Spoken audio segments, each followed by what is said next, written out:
It's with great pride and honor that we gather here today to celebrate the remarkable achievements of these fine men and women who have dedicated themselves to the noble cause of law enforcement. As we embark on this journey, let us take a moment to reflect on the journey that has brought us to this point. Today's theme revolves around ongoing growth of the police organization of KPSM and our collective vision for the future as we look ahead to the continued development and enhancement of our police force. With this being said, we are kindly requesting, as they come down in the next few minutes, to everyone to stand and give the group who is coming down a round of applause. Okay.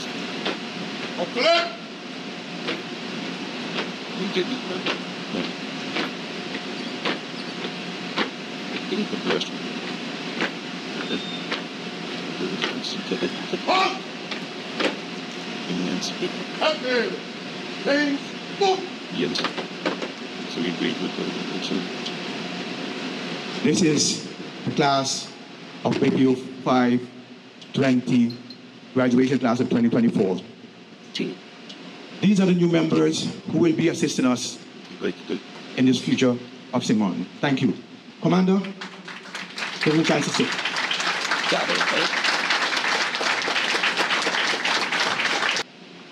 You have completed your basic police training and are now graduating as a full-fledged police officer.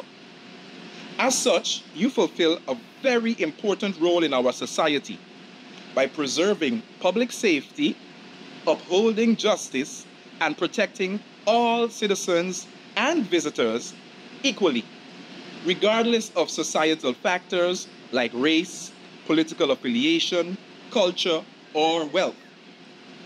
Your function as a police officer is an exemplary one in our community, and you are a role model. A job where one can take pride and satisfaction in your work to keep those responsible for crimes accountable for their actions while keeping society safe. Country St. Martin is in urgent need of more police officers to bring staff capacity to the necessary level so that the police force can meet the demand required to carry out their duties effectively and efficiently. Your graduation today is an important step towards achieving this goal. Hopefully, in your role as police officer, you can motivate others to want to take up a career in the force as well. As governor, I join your family and friends in expressing how happy I am to see you all graduate today. In addition to you and your loved ones, this is a proud moment for the police force as well as for St. Martin. However, this is just the beginning. It is my hope, and I am sure that of the police force as well, that you will grow in your function and in so doing, enhance your skills and abilities and grow in the ranks of the force as well. As the theme of this graduation states, we are proud and honored to protect and serve. So are we, proud and honored that we have you to protect and serve us. May God bless and protect you always as you protect and serve St. Martin, her people, and all who visit our shores. Congratulations to all of you and your families, and much success to each and every one of you in your career at the police force of St. Martin. Especially today, it's about 13 police officers in the name of Police Officer Richardson, Reynes, Sprangston, Baptiste Acosta, Janssen, Richardson, Marlin, Hoekhout, Alice, Rogers, Figuera, and Officer Paula. I wish I could stand here the whole morning and continue mentioning more names, because this is what I said in my inauguration speech that this is what we call working on nation building for country St. Martin. Understand me, absolutely. Ladies and gentlemen, today we gather to celebrate a group of extraordinary individuals whose commitment, dedication, and unwavering resolve has brought them to this momentous occasion. It is with immense pride and admiration that I stand before you to congratulate the police cadets of the graduation year 2022 to 2024. To the police officers, the new oncoming police officers, I extend my heartfelt congratulations on reaching this significant milestone in your journey. Your journey to this moment has been marked by countless hours of training, sacrifice, and perseverance. Each of you has demonstrated the resilience and determination required to excel in one of the most challenging and noble professions of our country. As you embark on your career in law enforcement, remember that you are not just officers of the law, but guardians of justice, protectors of our vulnerable, and pillars of our society. You have chosen a path that demands courage in the face of adversity, integrity in the midst of temptation, and compassion in every interaction. The responsibilities that come with wearing the badge are weighty, but I have every confidence that you are more than capable of upholding the principles of honor, duty, and service that define the law enforcement profession. Your training has equipped you with the skills and knowledge necessary to confront the complexity of our modern world with grace and professionalism. Your actions have the power to inspire, to uplift, and to transform lives of people. Embrace these challenges that lie ahead of you with courage and conviction, and never lose sight of the impact you have to make the change for our country. In the face of adversity, remember the values that have guided you thus so far. It is all about integrity, respect, and compassion. Let these principles be your compass as you navigate your complexities of law enforcement, and let your unwavering commitment to justice be the driving force behind every decision you make. To the families, friends, and loved ones who have supported our cadets in this journey, I extend my deepest gratitude. Your unwavering support has been instrumental in their success, and today we celebrate not only the achievements of our young police officers, but also the sacrifices made by those who have stood next to them. In closing, let us celebrate the remarkable accomplishments of the graduating class 2022 to 2024. Before I close my speech, I would like to personally have a take-home message for my new police officers. As you know, in life, everything is an action that induces a reaction. I want you to realize that you are the visit card of our community. I don't only expect you to be nicely represented when you have your uniform, but especially the moments that you are not on duty. Remember that people are looking at you not as that specific person, but as a police officer that enforces the law of our country. Please hold up the honor of being a police officer, and please always keep in mind that you are our security, you are the enforcer of law, and you are the visit card of this country.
for all of life's twists, turns, and defining moments.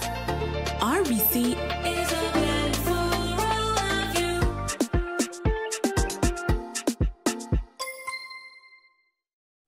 SXM, your social and health insurance. SXM, your social and health insurance. Are you SXM insured? Do you have a valid medical insurance status? SXM is cardless. Request your My SXM account today and enter the virtual office of SXM. Go to sxv.sx and sign up now. SXM, yeah, your social and health insurance.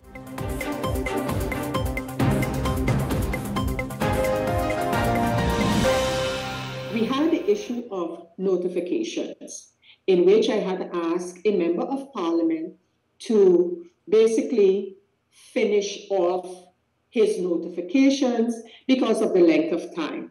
Now, notifications is a custom. They're regulated nowhere, not even in our rules of order, but it has given every member of parliament the opportunity to make a statement, usually about something current.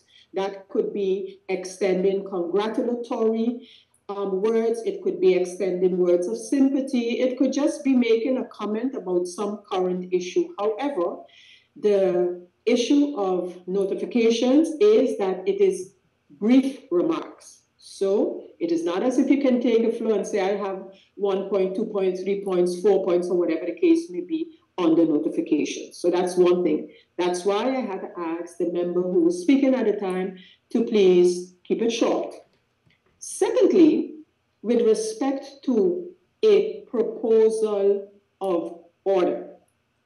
A proposal of order, mind you, we don't know in our rules of order a point of order, meaning a person can get up and say, hey, madam, or Mr. Chairman, whoever is in the seat of chairperson at a time, I want to make a point of order. Our rules are very clear where that is concerned. And a point of a proposal of order is to be made, can be made by a member and needs to be supported with respect to the handling of the topic under discussion, of the particular topic, not of the meeting, of the topic, a proposal of order. Hence, to come and propose in a proposal of order that agenda points will be added to the agenda of a public meeting, not only added, but that the sequence would be changed, is not possible, simply not possible. And when you really think about it, there's a certain rationale behind that not being possible. Why? Because imagine we prepare as a parliament, we prepare an agenda, we prepare the agenda points, and then all the documentation that goes with it. And then in the meeting, a member of parliament can suggest to change, to add agenda points. No, unfortunately, it does not work like that. So I had to turn that down. In addition to that, the points that were proposed, a so-called dissolvement of the presidium and appointment of a new presidium, there is a particular regulation, there is a particular way that chairs and vice chairs who together form the presidium of parliament are elected or dismissed. And it definitely can't happen by a suggestion in a meeting to add to the agenda point such a topic. So, of course, that could not have been accepted either. And then, thirdly, we had where another thing was attempted, and that was to quickly throw in the request for an interruption. And as you know, the interruption possibility, while it has been in our rules of order for some time, it is up to the chair. It has to be requested, and the chair would have to say, yes, go ahead and interrupt under certain circumstances. So I just wanted to put it very clear in terms of what happened in that meeting on Monday. In addition to that, you have the situation where the approval, or actually it's the examination of credentials of incoming members of parliament. everywhere, starting with the Constitution of St. Martin, where this matter is mentioned, it is about sanctioning, it is about making sure that the documentation of the members are in place. However, it is not about deciding that that member or this member can come in or cannot come in. That vetting took place by the main voting bureau. In fact, it's not the first time that we have had an issue with respect to Parliament members lending their support to have the credentials of incoming members examined and basically given approval by means of a committee. A committee needs to be appointed, and the members would then be vetted. We have seen in a case of Aruba, for example, where because of such a situation, a similar situation, that's many years ago, the court was the one who decided that the members who needed to come in, that the members were basically found, the examination of the credentials took place by the court. Let me put it that way. In addition, we have seen where in Curacao, for example, the governor was instructed to approve the credentials because it was not happening in the parliament as it should happen and where it should happen.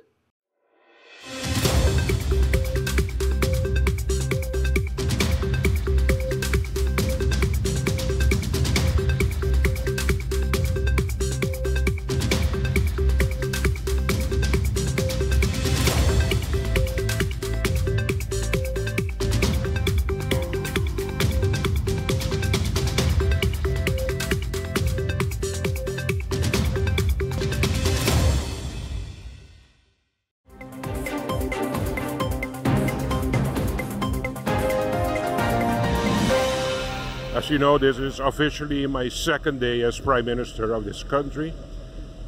In my speech that I held on Friday when we had the installment of the new government of St. Martin, I told everybody in St. Martin that one of my priorities is to see the condition, the situation, and the challenges of the only utility company that we have in this country.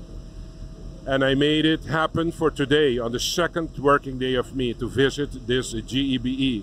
Because if we all are talking on political level about sustainability, I think the only person that has right to receive me is, of course, the GEBE.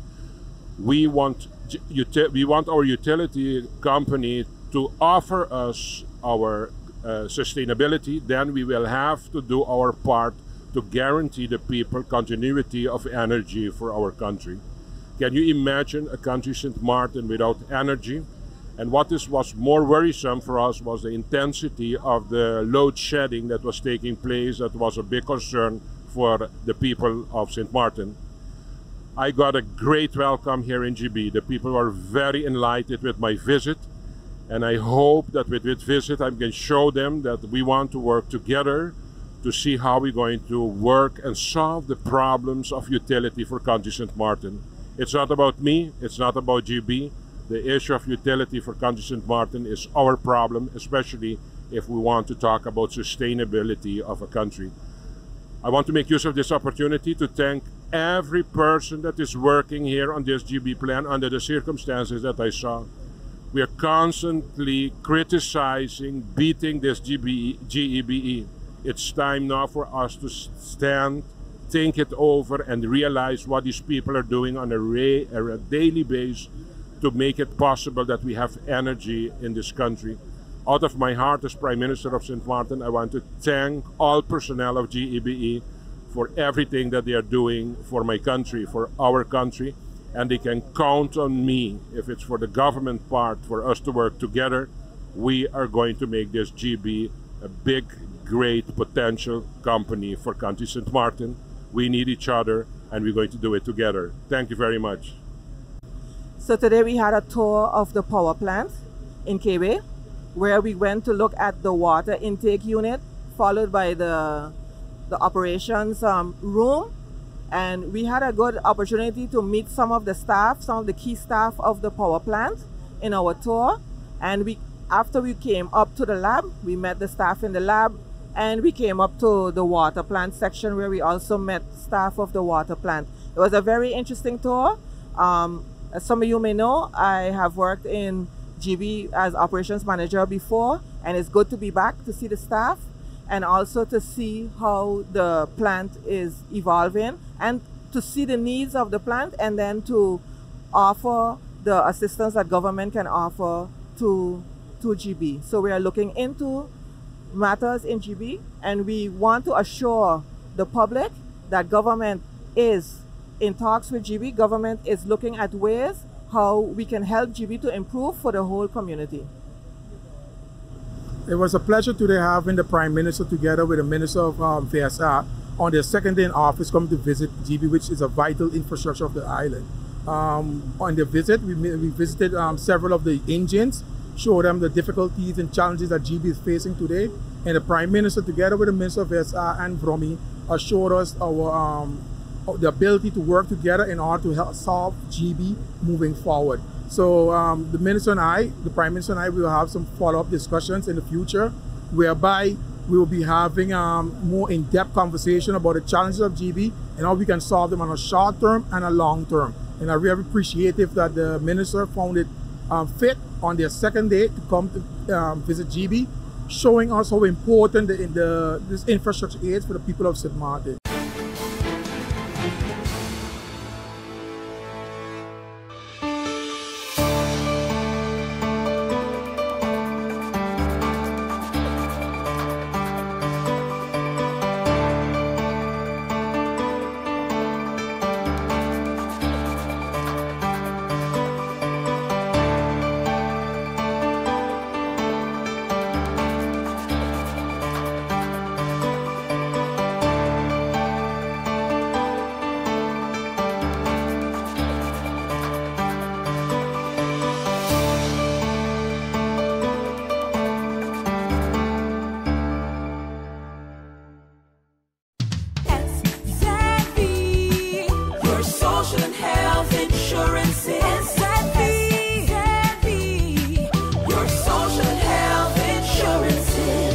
Are you Asset V insured?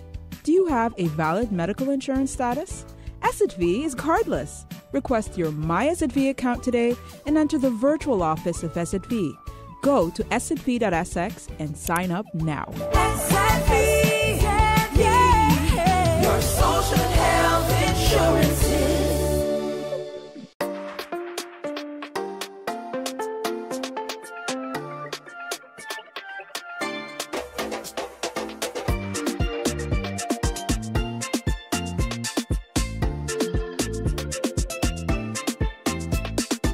For all of life's twists, turns, and defining moments, RBC is a blend for all of you.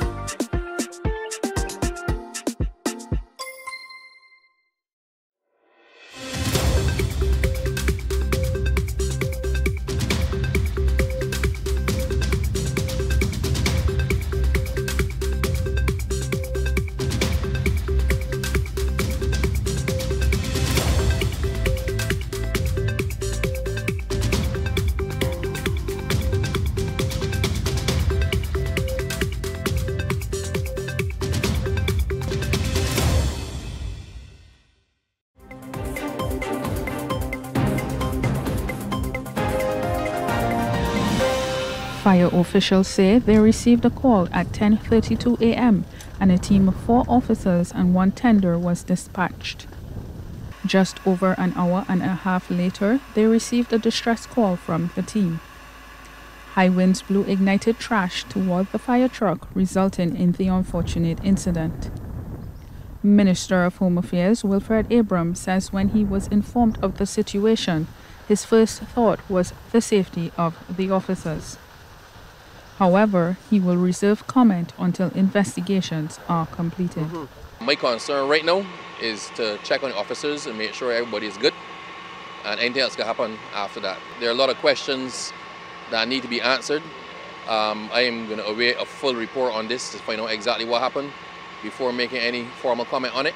Meanwhile, Acting Chief Fire Officer Henderson Patrick reports there were no major injuries, But the driver of the appliance received minor injuries to his right hand, for which he had to seek medical attention. The acting chief says he has never seen such an incident during his tenure in the service, but this incident puts a strain on the fleet of about 25 fire tenders and squeezes current resources. It is something that we often guard against, because what it does is that it reduces the capacity that we have, and we are already at a stage where these vehicles are aging, and right now we have to give some consideration as to how we're going to manage without the use of this appliance. However, the Home Affairs Minister says there are 3 tenders on order. They're due to be delivered sometime later this year, so we are going to probably see if we can get them in even faster, but hopefully we should not be under-resourced for too long. Rachel Legard, CBC News.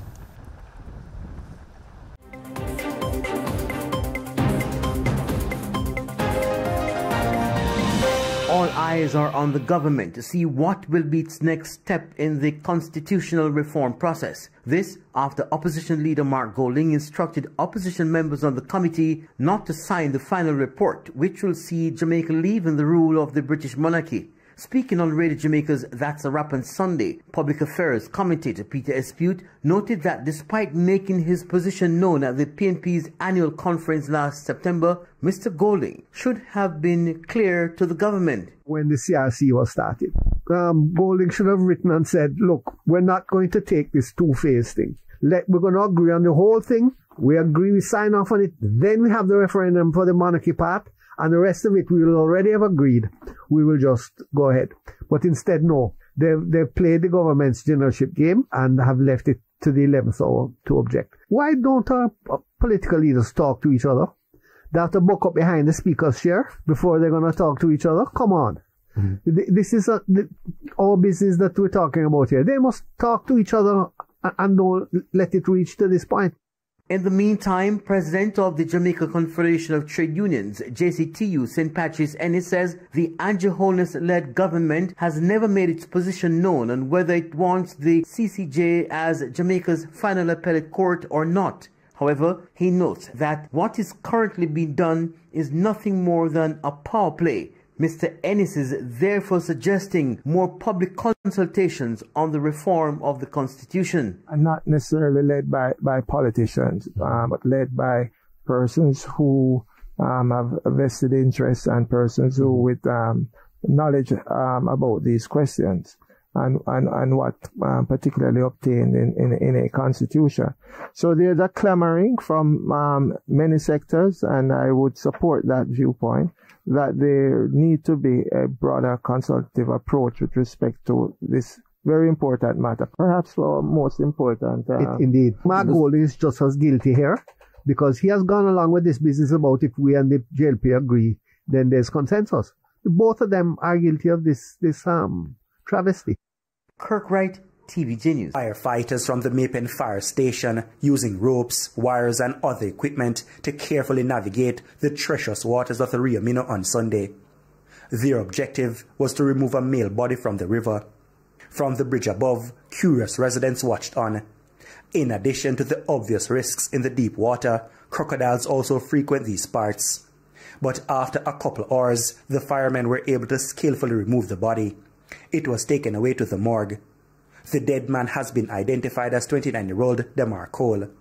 His body was seen floating in the water by passers-by who alerted the police. The last time I see him was Friday night. You don't live with him? He lives with me, but in head not so. Okay. Yeah. So I'm go and come, walk up and down and go and come. For his loved ones, it's an awful Mother's Day reality. The Lord give it and the Lord take it. So if it's his time, there's nothing I can do about it. I'm saddened because it is Mother's Day. If this is my Mother's Day gift, there's nothing I can do about it. It already happened. And I can't go back breaking him. God, man, your heart is crying. My heart is crying to know that this is a Mother Day when we should have the amongst family. And that is saddening. The Clarendon police are investigating. They will work to ascertain if any foul play was involved in the man's death. It is something the grief-stricken mother, Sonia Johnson, will want answered, as she says her son isn't known to frequent the river for a swim or even fishing. No, we don't normally go by the river. I always walk past. He will stop and look down there, but he now go down there. He will stop and look. So you still wonder what really happened? Yes. Dwayne Anderson, TVJ News.